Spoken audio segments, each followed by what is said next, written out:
আসসালামু আলাইকুম। সবাইকে স্বাগত জানাচ্ছি বিডি ফিউজে। আপনাদের সাথে আছি আমি সাবরিনা কাজী। ইউক্রেন যুদ্ধে সারা বিশ্ব ভীষণভাবে ক্ষতিগ্রস্ত হলেও মধ্যপ্রাচ্যের মুসলিম দেশগুলোর জন্য তা আশীর্বাদ হয়ে এসেছে। এসব দেশের জ্বালানি রপ্তানি থেকে আয় শত শত বিলিয়ন ডলার বেড়েছে। জ্বালানির কারণে এসব দেশের উপর নির্ভরশীলতা বেড়েছে পাশ্চাত্যের। তবে বিশেষজ্ঞরা সতর্ক করে দিয়েছেন, তেলের দাম বৃদ্ধির এটি শেষ অধ্যায়। ভবিষ্যতে বিশ্ব নবায়নযোগ্য জ্বালানির দিকে ঝুঁকবে। তাই মধ্যপ্রাচ্যের দেশগুলোকে এবারের অর্জিত বিপুল সম্পদকে দীর্ঘমেয়াদী সুফল লাভের জন্য বিনিয়োগ করতে হবে। এ সম্পর্কে বিস্তারিত থাকছে ইলিয়াস হোসেনের প্রতিবেদনে।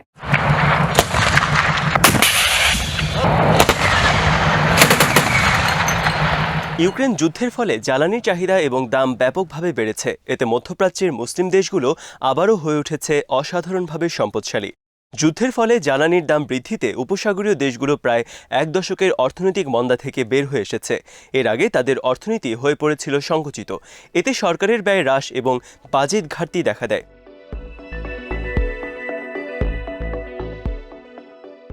ইউক্রেনে রাশিয়ার আগ্রাসনে অপরিশোধিত তেলের মূল্য ৮ বছরের মধ্যে সর্বোচ্চ পর্যায়ে পৌঁছেছে। এর আগে উপসাগরীয় দেশগুলো ৭০ এবং ৮০ দশকে তেলের চড়া মূল্যের সুফল ভোগ করে। তারপর ২০০০ সালের দিকে আরেকবার এই একই সুবিধা পায়।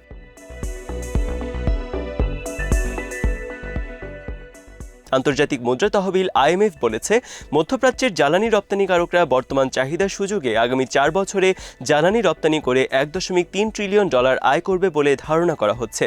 অতিরিক্ত অর্থের ফলে ২০১৪ সালের পর প্রথমবারের মতো উপসাগরীয় দেশগুলোর বাজেট উদ্বৃত্ত থাকবে। এতে অর্থনৈতিক প্রবৃদ্ধিও উল্লেখযোগ্যভাবে ত্বরান্বিত হবে। উদাহরণ হিসেবে অর্থনীতিবিদরা বলছেন, এই বছরের প্রথম ৪ মাসে সৌদি অর্থনীতি প্রায় ১০% বৃদ্ধি পেয়েছে, যা এক দশকের মধ্যে সর্বোচ্চ। বিপরীতে এই সময় মার্কিন অর্থনীতি ১.৫% সংকুচিত হয়েছে। সৌদি আরব থেকে গত জুলাইয়ে তেল রপ্তানি এক বছরের আগের একই সময়ের তুলনায় প্রায় ৪৭ বিলিয়ন সৌদি রিয়াল থেকে বেড়ে হয়েছে ১১৪ বিলিয়ন রিয়াল।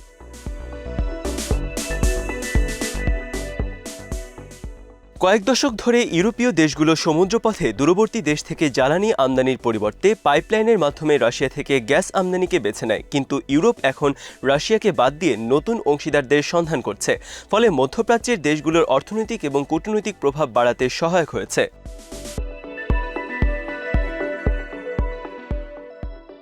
ইউরোপে আরো বড় আকারে গ্যাস রপ্তানি করতে যাচ্ছে কাতার। দেশটির জ্বালানি রপ্তানি গত বছরের তুলনায় উল্লেখযোগ্যভাবে বেড়েছে। কাতারের তরল প্রাকৃতিক গ্যাসের রপ্তানি গত আগস্টে গত বছরের একই সময়ের তুলনায় বৃদ্ধি পেয়েছে ১০০%। কাতারের পাশাপাশি সংযুক্ত আরব আমিরাতের সঙ্গেও জ্বালানি চুক্তি করেছে জার্মানি। কাতার তার মোট গ্যাস ক্ষমতার অর্ধেক ৪ বছরের মধ্যে ইউরোপকে দেওয়ার প্রতিশ্রুতি দিয়েছে। ইউরোপীয় ইউনিয়ন মিশরের সঙ্গেও গ্যাস চুক্তি স্বাক্ষর করেছে। সম্প্রতি সংযুক্ত আরব আমিরাতের প্রেসিডেন্ট শেখ মোহাম্মদ বিন জায়েদ আল নাহিয়ান ফ্রান্সের ডিজেল রপ্তানির চুক্তি স্বাক্ষর করেছেন।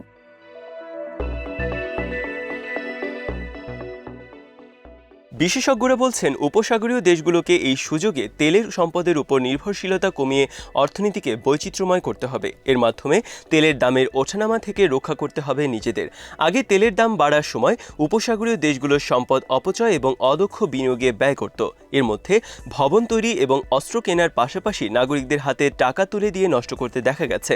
ফলে তেলের দাম কমে যাওয়ার পর এসব দেশে দেখা দেয় মন্দা। এবার বিশেষজ্ঞরা এসব দেশকে সম্পদ নষ্ট করার বিরুদ্ধে সতর্ক করেছেন।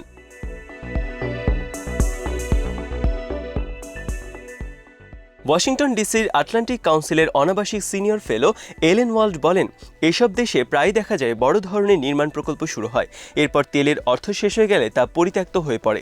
এসব কাজে ঐতিহ্যগতভাবে বড় ধরনের দুর্নীতি হয়ে থাকে।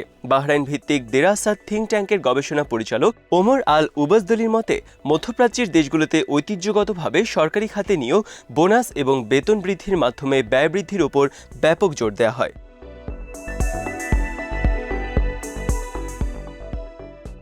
বিশ্বব্যাংকের গত মে মাসের একটি প্রতিবেদনে বলা হয়েছে, উপসাগরীয় দেশগুলোকে মহামারী পরবর্তী ইউক্রেন যুদ্ধের কারণে পাওয়া পেট্রোডলার অর্থনৈতিক এবং পরিবেশ পরিবর্তনে বিনিয়োগ করা উচিত। প্রতিবেদনে বলা হয়েছে, বিশ্বের অনেক দেশের আগামীতে নবায়নযোগ্য জ্বালানিতে রূপান্তর ত্বরান্বিত করার বিষয়টি তাদের মাথায় রাখতে হবে।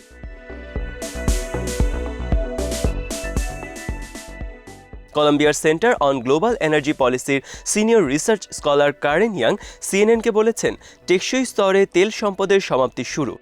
পশ্চিমা দেশগুলো নবায়নযোগ্য জ্বালানির দিকে ঝুঁকছে, কারণ ইউক্রেন যুদ্ধ তেল এবং প্রাকৃতিক গ্যাসের জন্য ইউরোপে মূল সরবরাহ চ্যানেলগুলোকে ব্যাপকভাবে ব্যাহত করেছে। কিভাবে বিশ্বব্যাপী জ্বালানির চাহিদা মেটানো হবে তার কাঠামোতে বড় পরিবর্তন আসবে।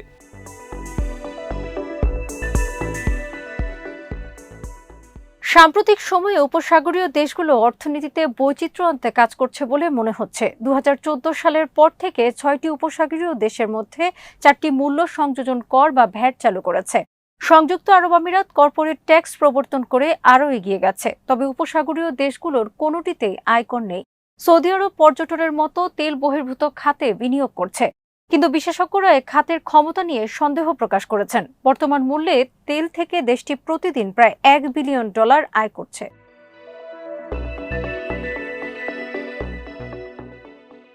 হাইড্রোকার্বনকে জ্বালানির প্রাথমিক উৎস থেকে পর্যায়ক্রমে বাদ দেওয়া যেতে পারে এমন ধারণার বিরুদ্ধে প্রচারণা চালাচ্ছে উপসাগরীয় দেশগুলো। সবুজ জ্বালানির অংশ হিসেবে পরিবেশ সচেতন দেশগুলো বিকল্প উৎসের দিকে যেতে যাচ্ছে, তবে উপসাগরীয় দেশগুলো বলছে তেল বিশ্ব অর্থনীতির জন্য অত্যন্ত গুরুত্বপূর্ণ। তেলের চাহিদা অব্যাহত থাকবে।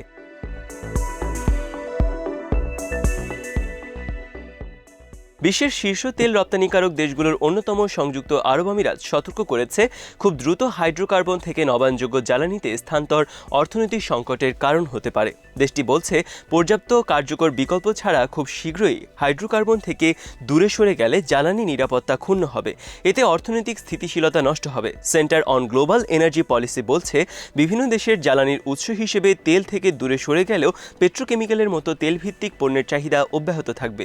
তেল সমৃদ্ধ দেশগুলো দেখতে পাচ্ছে সবুজ জ্বালানি নিয়ে সচেতনতা সত্ত্বেও অপরিশোধিত তেলের চাহিদা বৃদ্ধি পাচ্ছে।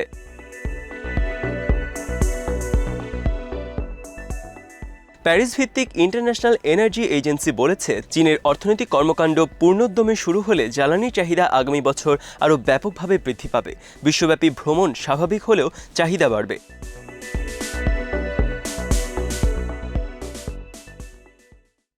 ইউক্রেন যুদ্ধ অবশ্য গত 6 মাসে মধ্যপ্রাচ্যকে অন্যভাবে প্রভাবিত করেছে। খাদ্য ঘাটতি এবং মুদ্রাস্ফীতিতে রাজনৈতিক অস্থিরতার আশঙ্কা বেড়েছে। ইউক্রেন থেকে শস্য রপ্তানি বিঘ্নিত হওয়ায় মধ্যপ্রাচ্য সবচেয়ে বেশি ক্ষতিগ্রস্ত হয়েছে। বিশ্বের প্রায় 1/3 গম রাশিয়া এবং ইউক্রেন থেকে আসে। মধ্যপ্রাচ্যের কিছু দেশ তাদের খাদ্য আমদানির অর্ধেকেরও বেশি এই দুটি দেশের উপর নির্ভর করে।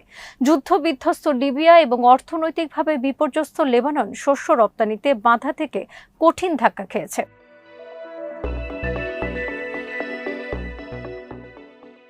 ক্রমবর্ধমান মুদ্রাস্ফীতি মধ্যপ্রাচ্যের বেশ কয়েকটি দেশকে ক্ষতিগ্রস্ত করেছে। ইরাক এবং ইরানের দ্রব্যমূল্যের ক্রমবর্ধমান ঊর্ধ্বগতির প্রতিবাদে অনেকে রাস্তায় নেমে আসে।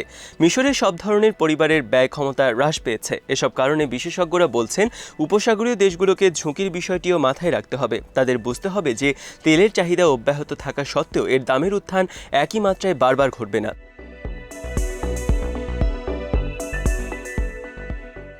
বিশেষজ্ঞরা সতর্ক করেছেন। আজ এখানেই শেষ করছি। সবাই ভালো থাকুন, সুস্থ থাকুন আর দেখতে থাকুন বিডি ভিউজ। চ্যানেলটি ভালো লাগলে সাবস্ক্রাইব করুন। সংযুক্ত থাকুন আমাদের ফেসবুক পেজে। আল্লাহ হাফেজ।